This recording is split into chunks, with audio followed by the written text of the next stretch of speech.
مجھے اتنی خوشی ہوتی ہے کوئٹہ پشاور میں نا, جو میرا دل باغ باغ ہوتا ہے دو چیزوں کو دیکھ کے. جب میں ملتا ہوں نا پٹھانوں کا, یہ بھی چاچا, یہ بھی چاچا, یہ بھی چاچا, یہ دادا.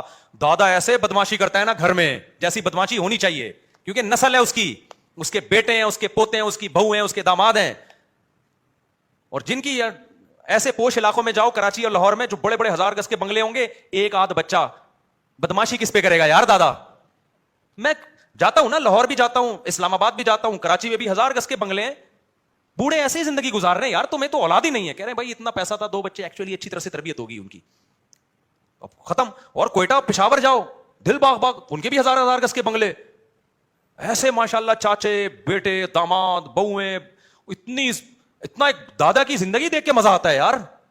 دادا کی زندگی دیکھ کے مزہ آتا ہے. بھائی یار دادا ہے یار, یہ میرا دل بڑا خوش ہوتا ہے. ابھی میں گیا تھا نا پشاور, جن کے یہاں ٹھہرا, حویلی تھی ان کی, بڑے ماشاءاللہ. انہوں نے کہا یہ میرے والد صاحب ہے. میں نے کہا, انہوں نے کہا یہ میرے چاچا ہے. میں نے کہا یہ کوئی پڑوسی ہوں گے, یہ میرے دوسرے چاچا ہیں, یہ میرا تایا, یہ میرا, ختم ہی نہیں ہو رہے. اور کوئی ایسا نہیں کہ خوراک کی کمی سے پتلے رہ گئے ہوں. فیملی پلاننگ والے کہتے ہیں نا اتنے بچے ہوں گے کھائیں گے کہاں سے. کوئی میں نے زیادہ بچوں والا دبلا, سارے لہیم شہیم ماشاءاللہ جان. میں نے کہا یار, اور سب غریب تھے. کہہ رہے ہمیں تو نسل اولاد کے بعد ہی ہم پیسہ آیا ہے, کیونکہ جو کاروبار تھا اس میں بیٹے کیا بنتے چلے گئے, سہارا بنتے چلے گئے. ایسا نوٹ آنا شروع ہوئے, کروڑوں کے بزنس ہو گئے ان لوگوں کے.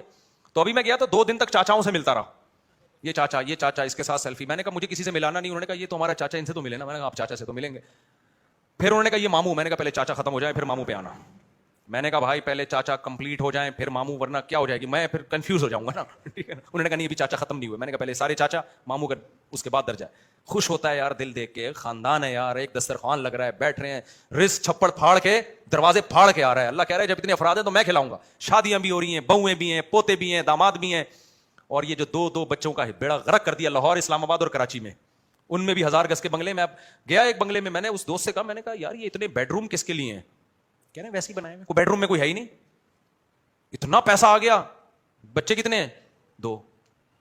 اور پھر یہ بھی اپنے ایک بہن ایک بھائی, وہ بہن کہیں جاب پہ گئی ہوئی ہے, اور یہ اکیلا. کہہ رہے میں جب جاتا ہوں تو میرے ابا اماں بوڑھے اکیلے ہوتے ہیں اس گھر میں, اور ایسوں کی ایک آدھ بہو آتی ہے, اس سے ویسی ساس سسر کی نہیں بن رہی ہوتی. جب ہول سیل کے حساب سے بیٹے ہوتے ہیں تو بہویں بھی ہول سیل کے حساب سے نا, کتنوں سے نہیں بنے گی, کیا خیال ہے, کتنوں سے نہیں بنے گی. اور سب کام ڈیوائڈ ہوگا تو ویسے ہی رہ لیں گی وہ, ان میں نفرت پھر کم ہو جاتی ہے. تو اس لیے میں جب بھی وہاں جاتا ہوں پشاور میں, تو میں ان کو کہتا ہوں کو ایجوکیشن کے خلاف آواز اٹھاؤ میرے بھائی. یہ تمہارا خوبصورت نظام اسکول کالج تباہ کریں گے. ایجوکیشن کے نام پہ, ہمیں ایجوکیشن سے نفرت نہیں ہے, ہم چاہتے ہیں ہماری سوسائٹی ایجوکیٹڈ ہو, ہم تو چاہتے ہیں. لیکن میں نے کہا ایجوکیشن کے نام پہ نا تمہارا سارا خاندانی نظام کیا ہو جائے گا, تباہ. ایک ہمارے دوست پٹھان تھے, بڑا بزنس تھا, وہ یہاں کراچی میں آئے, مجھے ملے, کہتے ہیں مفتی صاحب میں جب اپنے علاقے میں تھا میرے بچے مجھ سے احترام سے بات کرتے تھے, میرے باپ جب گھر میں آتا سب بچ جاتے تھے اس کے آگے, میری بیٹیاں اب سب آزاد ہو گئے ہیں, تمیز سے بات نہیں کرتے. وہ مجھے کہا میں اپنے بچوں کو, اپنی بیٹیوں کو آپ کے گھر لاؤں گا, آپ لوگ ان کو سمجھائیں.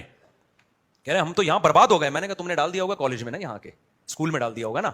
میں نے کہا آگے اس سے بڑی برباد, میرے سمجھانے سے وہ نہیں, تمیز سے. میں نے کہا کلچر تباہ.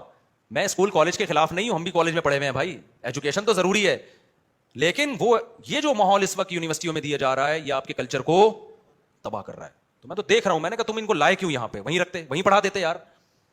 تو کہنے مجھے غلطی ہو گئی. تو بچے باغی ہو رہے ہیں بھائی, بدماش ہو رہے ہیں, تو چیخ کے تھک گئے. لیکن کیا کریں, اب یہ جب تک قانونی طور پر یہ چیزیں نہیں ہوتی نا, تو ہماری تو طوطی نقارے میں طوطی کی آواز ہے. تو یہ ہماری دینی سیاسی جماعتیں یہ کام کر سکتی ہیں, تو ہماری عوام کو بھی چاہیے ان پہ دباؤ ڈالے. بھائی 2 قانون کو فوکس کرو. ایک میں نے یوتھ کلب والوں سے بھی کہا یار آپ اس پہ آواز اٹھاؤ. انہوں نے ماشاءاللہ LGBT والا قانون وفاقی شرعی عدالت سے کروا لیا. پاکستان میں قانون آپ کے ساتھ ہے, یعنی اسلام سے آپ ثابت کر دیں نا تو لا آپ کو سپورٹ کرتا ہے.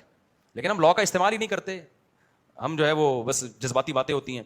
تو اسلامی نظریاتی کونسل آواز اٹھائے, اور یہ جو ہماری دینی تنظیمیں یہ 2 چیزوں پہ آواز اٹھائیں تو بہت بڑی خیر کا فیصلہ ہو جائے گا. ایک عدالتی خلا اور ایک کو ایجوکیشن.